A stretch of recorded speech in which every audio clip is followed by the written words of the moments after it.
Each year, the University of Toulouse in France organises a student exchange programme. A group of seemingly lucky young adults get to head to Southern Africa to work and experience a new country and culture.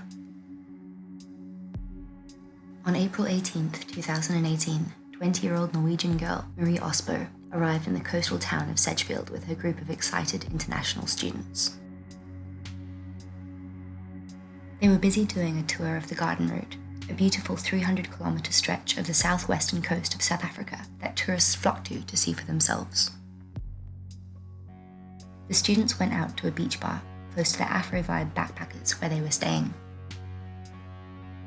In chilling CCTV footage, Marie Ostbo is seen leaving the restaurant on her own and making her way down to Maioli Beach just after 6 p.m. A storm was busy brewing outside.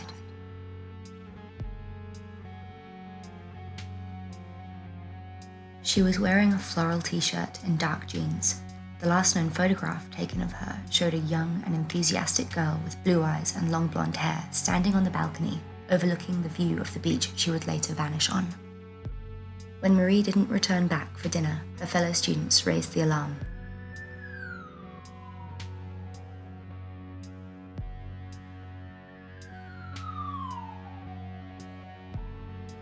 An extensive search of the dunes was immediately performed by the police, rescue dogs and volunteers in the midst of a severe storm.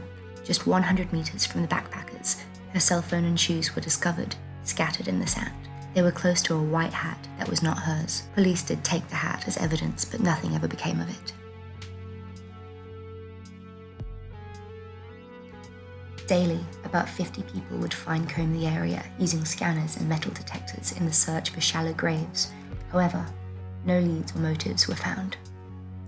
After just 2 weeks, the search was called off on land and sea, although the investigation is still ongoing. Over a year later, all that has been ruled out is suicide. Ostbo's father described her as a happy girl determined to make a difference in society. Being 14,000 kilometers away, her family is still desperate for answers.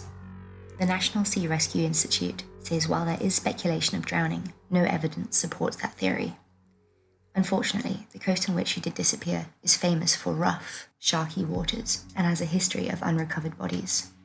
It has been noted that before her disappearance, a warning of an increase in sharks in the area had been put out. However, her family are adamant that Marie would never have ventured into the Indian Ocean alone. She grew up by the sea in boats and knew of their dangers. The only other theory is abduction. Norwegian's police serious crime unit came to South Africa to conduct their own investigation. But even with the help of the Southern Cape Police, nothing shed light on the case that has tragically gone cold. Marie was not an inexperienced traveller on her first trip overseas. Had she been, it might be easy to blame this on not using common sense while in a country like Africa. It has been known that a dog walker was spotted on the same stretch of beach as Marie that evening. And from Marie's own social media, it is apparent that she is a big animal lover. Some suggest she may have tried to interact with the person walking the dog. Could this person have kidnapped her? Is she still being held against her will? But then why has no one requested money to return her safely? Did this person traffic her out of the country? While it is possible that someone could have taken her by boat, it is very unlikely that no one would have seen the boat. And with the storm, it would have been a challenge to get away, especially with an unwilling passenger. There were also no reported signs of struggle in the sand. Missing persons posters were only distributed 5 days after her disappearance, so if she had been taken, that gave the perpetrators 5 days to smuggle her out of the country. Her family still remain hopeful that Marie Ostbo will one day have a safe return. Her older sister pleads for this via social media to this day. As for her father, he is quoted as saying, "As long as there is hope, there is life."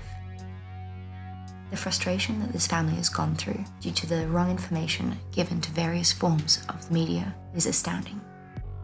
You can donate to this family's cause via their GoFundMe page. The money will go towards equipment to plan and perform searches for missing people.